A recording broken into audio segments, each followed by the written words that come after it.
very much for having me today. My name is Daria Vasylieva. I'm investment partner at First Stage Labs. We are a venture builder, and I'll tell a bit more about myself later on.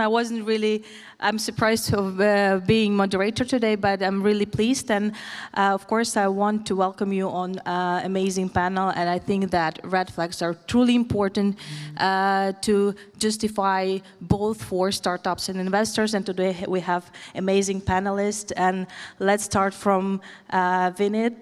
Vineet is CEO of Cypher Capital, and please go ahead. I normally sit at the last because I know the question will come to me last, but now it starts this way. So hi guys, good morning. I'm Vineet. I am the managing partner and CEO of Cypher Capital, which is a $100 million fund, personal money fund that we look to invest in crypto startups. We have done close to 200 plus investments already. We are also launching another new $250 million fund with Kevin O'Leary. I wasn't sure whether to mention it now, but yeah, we should be doing a fund again, Fund 2 of Cypher Capital, as well as launching a new $150 million gaming fund as well. So that's us in a small. Thank you very much, Vineet. Very exciting. I'm pretty sure that you'll share some secret sauce for understanding the red flags today. But let's go to the next speaker, Michael Gord. Hello, Michael. Hello. Hi, everyone. My name is Michael Gord. I'm a serial entrepreneur and investor. I've been focused on the mainstream adoption of digital assets for just about the past decade. Right now, my ecosystem is pretty focused across the digital asset capital market. So we incubate, accelerate, invest, advise into digital asset offerings. We've done about 60 investments over the past few years, mostly focused on the digital asset class. We've got 3 funds. We also incubate businesses internally like Metaverse Group, the world's first vertically integrated metaverse real estate company, and NFT Basel, focused on investment-grade NFTs. Happy to be here and talk about investments. Amazing. So you hear we're going to have like almost all stages covered today, because I'm pretty sure that depending on the stage, the red flags might be different. But we turn to the next speaker, Igor Pertsiya. Nice having you and meeting you today. Please go ahead. Thanks for having me. Yeah, my name is Igor. I started like crypto in 2015 in a CBDO position of one of the oldest cryptocurrency exchanges in the world, CEX.io. Then I switched to venture farm. T Ventures made more than 100 deals, mostly seed pre-seed stage. Invested in metaverse in 2020, 2019. And right now, early January, I raised my own personal fund. So when there's 25 million, mostly seed, pre-seed deals, plus a little bit of private equity deals. We have one of the biggest blockchain development shop in Europe in our portfolio, and more financial products. So we're looking for interesting startups and for interesting tools in Web3. Thank you for having me. Thank you so much, Igor. And of course, I'm sorry for starting from Vineet, but I just wanted to drop the micro there, as I missed you since the Web Summit. I'm happy seeing you here. And we have another amazing Abigail Mamo here with us. Please introduce yourself, Abigail. Hello, my name is Abigail. I am the CEO of the Malta Chamber of SMEs. So we are a local business support network. Our role is to support SMEs, but also startups. We are a reference point for businesses, and including also helping them with their investment needs and supporting them to make their projects and ideas come true. Thank you so much for your introduction. So I would like to start from very important question like the decision-making process on investments. And as we have the panel about the red flags, I'm pretty sure that can you mention 3 main why yes, you say to the team while you are pre-scoring the project. We'll start from the pre-scoring, and I'm pretty sure that in the investment process you have number of things and number of moments when you can cut the investment idea. But Michael, can you share with us your 3 yes when you start pre-scoring the project for yourself, and how usually it works with GDA Capital, please? You're asking what we look for in investment or what we don't look for in Exactly. Let's start from what we look for, just main 3 key points, and then starting from there we can discuss what is not working there and why no. Cool. Yeah, so I think the most important thing in any company is the team. Are they the right team for the opportunity? And even if they aren't the right team for the right opportunity, are they able to pivot and identify an opportunity that they are the right team to be executing on? So team, I would say, is number one. Timing, I think, is another big one. And for us, we're just deploying our own capital, and we like to be investing into projects that we think we have a unique competitive advantage in being able to scale. So if we think that a project solves a need in our ecosystem, that is, and we have relationships that we think we can take that business to the next level, that very much de-risks an investment for us. So yeah, team, timing, and fit for us. Yeah, so the question to you would be, do you invest in the, like, I'm pretty sure that much founders like curious, should they be paid, you know, in their, like sometimes founders are struggling not to pay the salaries for themselves. So what would you recommend, you know, for founders in terms of like, paying themselves and in terms of building the team and the payrolls? Is it a red flag to you when they have decent salaries? Yes and no. I mean, I think that a founder needs to be able to survive, so they should certainly survive. If they can't, if they don't know where their next meal is going to be, then they definitely can't be operating their business effectively.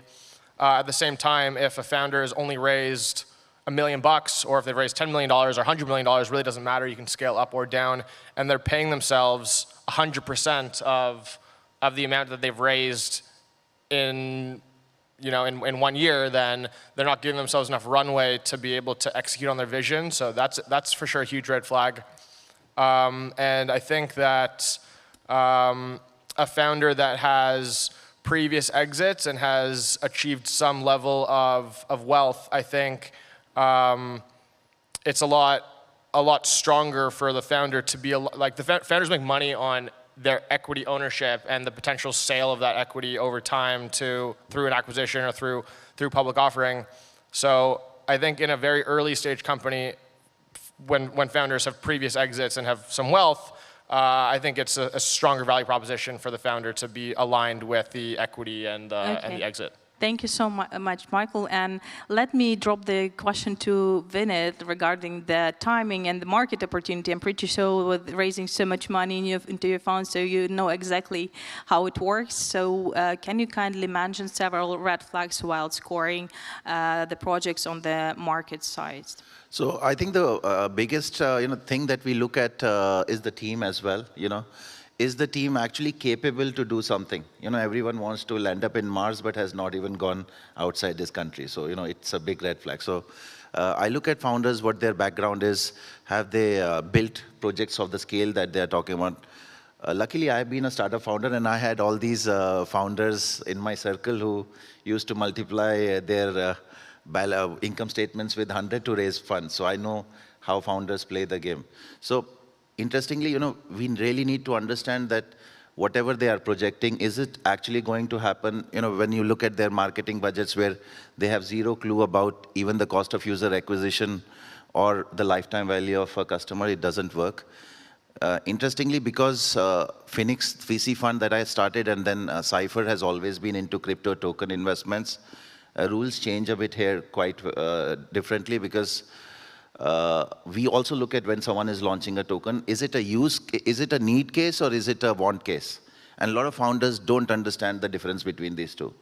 When I look at Ethereum as a token, or when I look at a Binance coin as a token, there is a need case. I need Binance token so that I can get access to their launchpad.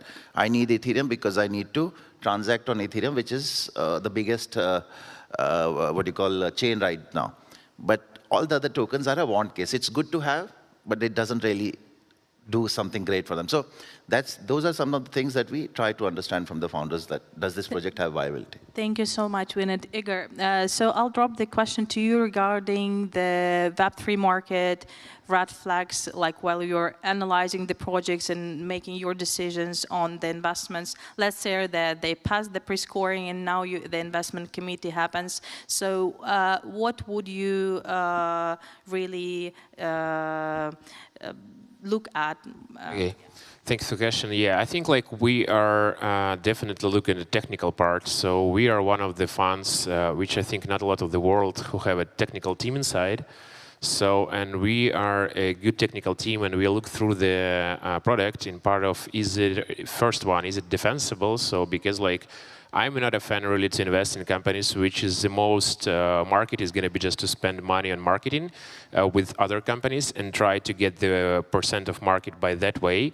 I'm looking mostly for the companies which are defensible by technology, so who are ready to implement their technology into the market, and it is not possible to duplicate very fast. Because of course, every technology is able to duplicate, but depends on timing. You can win this by your defensibility of your code or defensibility of your product. So that's, I think, even like the first or the second part on which you're looking for after the team, as you guys told here, because of course the team is like the core of median of the product. But the technical part, and that's, I think, where a lot of funds are not doing well because they are not spending money on technical due diligence, while they're thinking, okay, if the guys are good, then they're going to build a good product. But hell no, in like 80% of times, the technical product is not working good. But if it's in about pre-seed or seed stage, at least you can evaluate, is it possible to build what they want so fast as they want? That's like the two main questions which I think ask or look through the company, like either the team and previous their experience, and of course, is there is a technical part of defensibility in this very product. Yeah, so we almost covered team, product, and market part, but like maybe I'll address the question regarding the market to Abigail. So while you are working with projects, you know, finding the market opportunity is important. So do support on that, and like how usually justify that these projects will be able to deliver to this market when you're helping with GTM, for instance? Whatever kind of investment they are looking for, whether it is tapping private investors or other types of funding, preparation is very key. So there is a trend of what is required from one to expose, to share, to prepare for. And sometimes, many times, preparation, if done properly, will tick the boxes throughout, whether it is a private investor, whether it is public financing or other aspects. A few of these have already been mentioned, the importance of the team, the level of preparation of the product. But there is a lot more preparation that can be done. Linking to the audience. So who will be funding the project? What are they for? What do they believe in? What kind of projects do they like to finance? And linking that, the product, the service, the idea to the audience is very, very important when you are doing a pitching exercise. Many times, some very important elements are left out. For instance, how will one, where are they in terms of clients, or how will one gain more clients? What is their plan in that respect? What is the business plan? How will the idea generate money at the end of the day? These are all important elements which are very, very important. The competition. Are they unique in what they are doing, or how are they different from their competitors? What are they adding value? Yeah, thank you very much for mentioning that, because I'm pretty sure that's super important to think and consider when you are pitching investors. But like, so far as I understand, Michael, you are not investing in first-time founders, right? Are you? No, we've invested into a lot of first-time founders. Yeah, so to you, it's not a red flag. So if we will talk from the other part, you know, I understand that sometimes your scoring models can like consist of 100 questions to startups. But if you like, if we go deep dive to the topics we have covered, you know, what are really the red flags that you would consider for yourself as 100% no when you are hearing or having your first mock interview with a startup? Can you share with us? Unaware of important things like their burn, cost of customer acquisition, what their business model is intended to be. If they don't have projections, they don't have a data room, then that's a big red flag. If they have no tangible experience, huge red flag.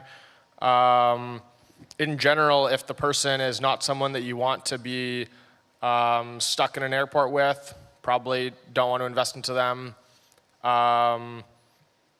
If the person has a negative reputation or has been involved in previous fraudulent activities or previous criminal activities, huge red flag. Yeah. Yeah, so you are quite conservative.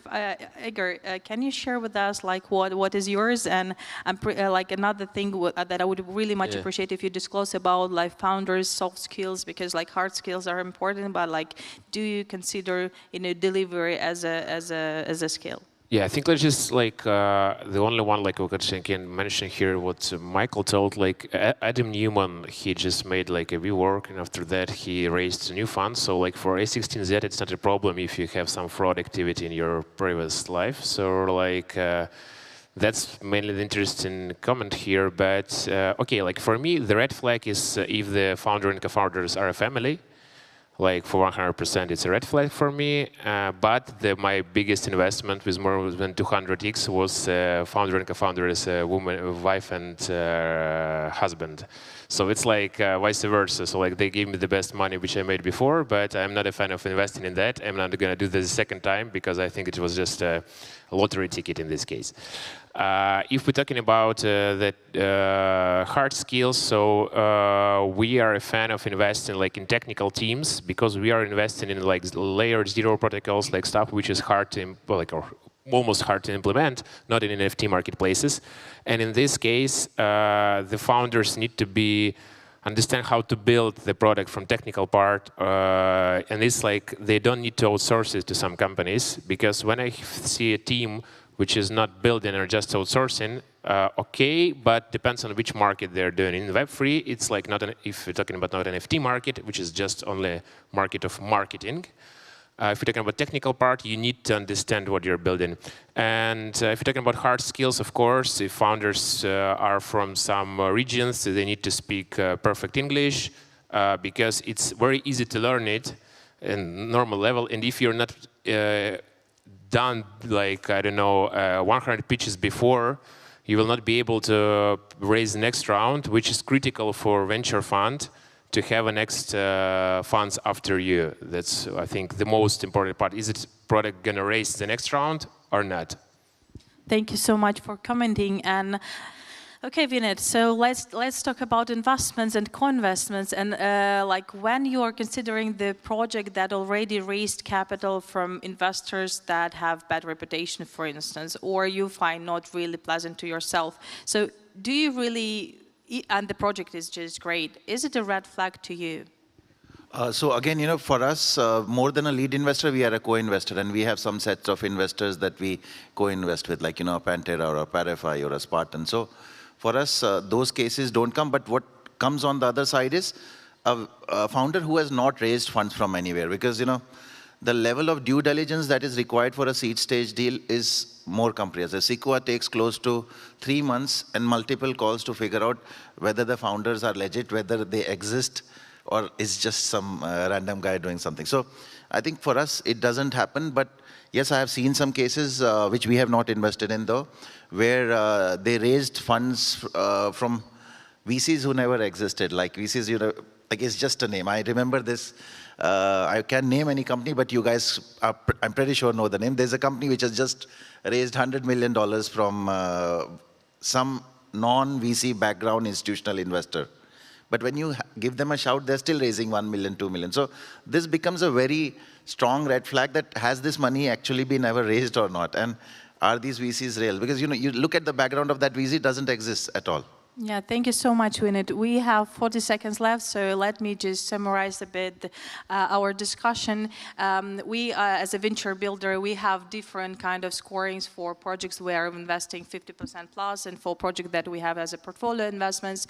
The stage is important, the team is important, the product important, the timing is, and market is important. But like the most important thing is just to question yourself, ask questions as much as you can, and be prepared for the call, for your pitch, so to succeed. So I wish everyone to avoid the red flags and enjoy your investments, and wishing great deals ahead in Thank you. 2020. Thank you very much. Thank you so much. Thank you.